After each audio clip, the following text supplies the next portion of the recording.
You've seen these names your whole life. Oreo, Cadbury, Toblerone, Tang, Trident, Ritz, Milka, Halls. They live in your pantry. Your childhood memories. Your holiday traditions. They're not just snacks, they're emotions wrapped in foil and sugar. A heart-shaped galaxy of trust and nostalgia. But what if all that comfort, was it carefully manufactured? What if these joyful bites were hiding a world built on pain? Because behind every glossy wrapper and catchy jingle lies a darker truth that few ever taste. In the cocoa fields of West Africa, children swing machetes under the scorching sun. Some trafficked, some unpaid, none protected. They harvest the raw ingredient of your favorite chocolates, and their childhoods are the cost. In once vibrant forests, acres of land are stripped bare to grow profit. And in corporate labs, these snacks aren't made to feed you, they're designed to hook you. Flavor bursts, bliss points, perfect crunch. Every bite engineered to make you crave just one more.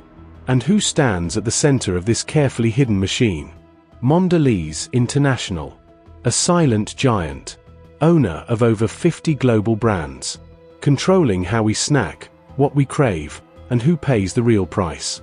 They tell you, it's just food. A harmless treat, a little fun, but follow the supply chain. A corporate empire built on child labor, land devastation, and addictive ultra-processed foods. This isn't just about cookies and chocolate.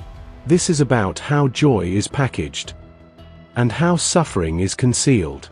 This is the untold story of Mondelez. This is who profits from what you crave. Welcome to the world of sweet deception.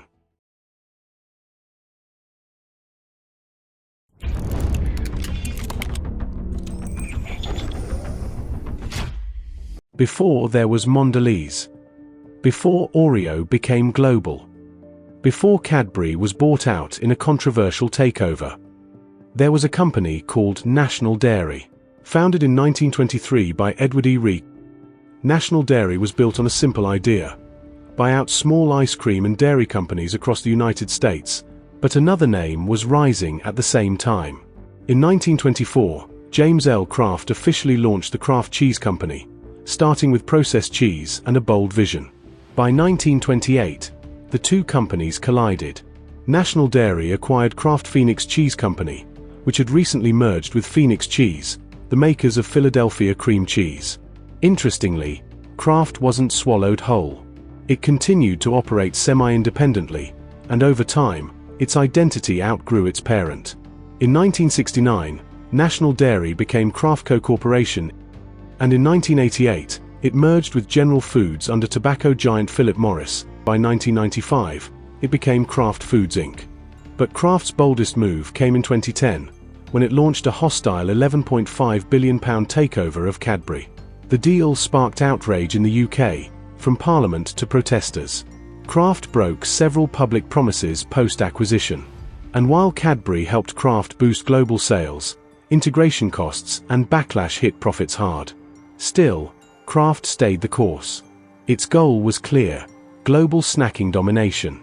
Then came the final transformation.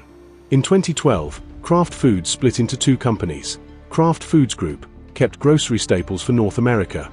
Mondelez International took all the global snack brands the name Mondelez was invented, a blend of Mond and Delez. Kraft Foods announced this morning it plans to split into two publicly traded companies. One would handle their snack products, the other groceries. It would allow Kraft to focus on its grocery business, which has seen increased competition. So, are Kraft and Mondelez the same? No, but they're historically connected. They share decades of DNA, but split in 2012 to pursue different futures. Kraft stayed home. Mondelez went global. And Mondelez didn't start small. It inherited a treasure chest of iconic, globally trusted brands: Oreo, Cadbury, Toblerone, Trident, Tang, Chips Ahoy, Halls, Ritz. But inheritance wasn't enough. Mondelez began to acquire. In 2015, it purchased Kinh Do in Vietnam. Gaining dominance in Asia, it expanded across Latin America, Africa, and Eastern Europe. It locked down shelf space in convenience stores, supermarkets, and vending machines worldwide. This wasn't a company chasing trends. It was building a world of snacks, one acquisition at a time. Soon, Mondelez controlled over 10% of the global snack market, a top 3 position in global chocolate, alongside Nestlé and Mars, the largest share of the global sandwich cookie market, with Oreo alone holding over 18%. Not just food, cultural engineering, but its real power wasn't flashy ads or celebrity endorsements. Mondelez didn't just make food. It shaped habits. It embedded itself into childhood memories, schools, airports, and national identities. In India, Cadbury became a symbol of family and tradition. In the US, Oreo became the default cookie. In Europe, Toblerone and Milka turned into airport souvenirs, edible nostalgia. And that's where the problem begins. Because when a company becomes this big, this is trusted. This is embedded in global life. Who watches them? Because the deeper you look, the clearer it becomes. This isn't just a snack company. It's an empire, built not just on flavor, but on invisibility.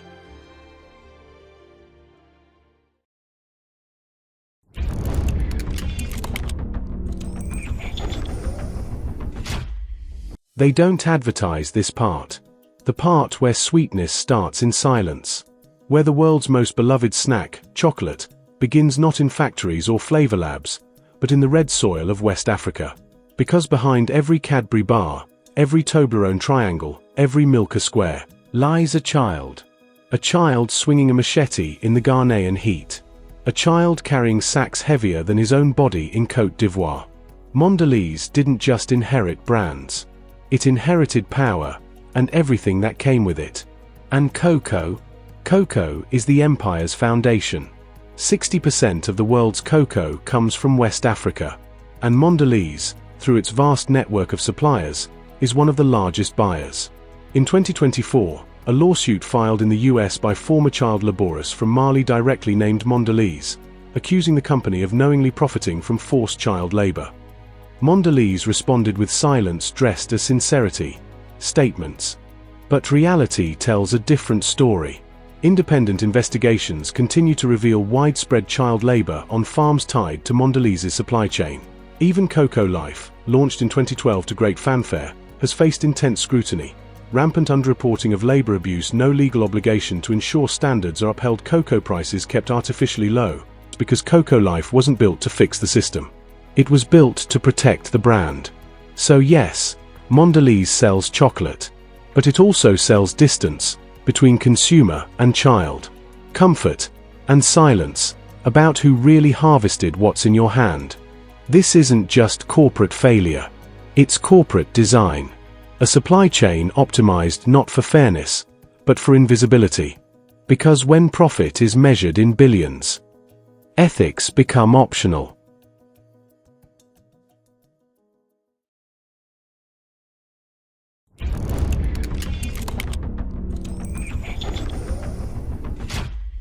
In 2021, Mondelez was once again in the spotlight. A US lawsuit accused it, alongside other chocolate giants, of knowingly profiting from forced child labor in West Africa. But this wasn't new ground. The allegations echoed long-standing reports from journalists, watchdogs, and labor rights organizations. Mondelez didn't break its stride. It didn't apologize. It followed the playbook. A crisis hits, a press release drops, a PR campaign launches, business continues. And while the headlines faded, Mondelez got busier. From 2012 to 2025, Mondelez launched an aggressive acquisition spree, targeting not just traditional snack companies, but brands that projected the image of health, ethics, and regional authenticity. It began with the Kraft food split in 2012, through which Mondelez inherited powerful global brands like Oreo, Cadbury, Toblerone, Trident, and Tang, giving it instant dominance in cookies, chocolate, gum, and powdered beverages. Then came the acquisitions. In 2015, Mondelez acquired Kinh Do, Vietnam's leading snack company, securing a foothold in Southeast Asia. In 2018, it picked up Tate's Bake Shop, a US premium cookie brand aimed at upscale consumers. 2019 brought Perfect Snacks, a refrigerated protein bar startup tapping into the wellness market. In 2020, it took over Give & Go, a Canadian bakery firm that helped strengthen its North American portfolio. In 2021, the buying spree intensified, Grenade, a UK-based performance bar company, Max Foods and Gourmet Food Holdings, focused on premium snack lines. Who Kitchen, a clean-label paleo chocolate brand. 2022 marked two blockbuster deals. The $1.3 billion acquisition of Ricolino, Grupo Bimbo's confectionery division in Mexico. The $2.9 billion purchase of Cliff Bar, positioned as an entry into natural energy snacks. Most recently, in 2024, Mondelez quietly acquired Everth, a Chinese cake and pastry company, strengthening its play in Asia. Other bolt-on brands include Enjoy Life Foods, a gluten-free and allergy-friendly snack line. Mondelez used them to reframe its image.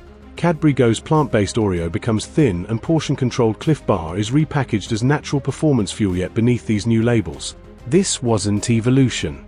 It was camouflage, because when mistakes generate billions in profit, are they even mistakes? Mondelez didn't run from controversy. It absorbed it, bought over it, rebranded it. So ask yourself, can a system built to sell addiction truly reform itself? Or is this just the latest version of the same playbook?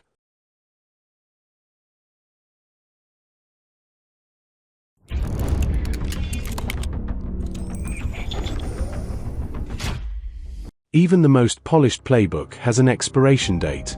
For decades, Mondelez dodged accountability with marketing and mergers. But today, something's changing, not in their branding, but in the world around them. Consumers are waking up. They're reading beyond the packaging. They're asking real questions and demanding real answers. In the US, lawmakers are pushing for new regulations on junk food and deceptive advertising. In Europe, greenwashing lawsuits are gaining traction. In West Africa, labor activists want justice, not slogans. And globally, Gen Z is leading a cultural shift, a generation that doesn't buy nostalgia. They don't just want cleaner snacks. They want cleaner systems. For a company built on high margins, cheap inputs, and addictive products, this is more than a PR crisis. And in the digital age, outrage spreads faster than spin. A single viral video, a TikTok expose, can undo years of messaging. And Mondelez, no matter how massive, how rehearsed, may soon face what it fears most: real accountability. Because the truth can't stay hidden forever. Not in an era of receipts, satellites, and social justice. And for a company that turned sweetness into silence. We grew up trusting the brands. Oreo, Cadbury, Toblerone. They were always there, in our homes, in our hands, in our memories. But behind the sweetness was a silence. One built on invisible labor, unchecked power, and well-packaged illusions. Mondelez didn't just sell snacks. It sold comfort. It sold nostalgia. And for a long time, it sold us the idea that there was nothing to question. But now we know. The cocoa isn't clean. The branding isn't honest.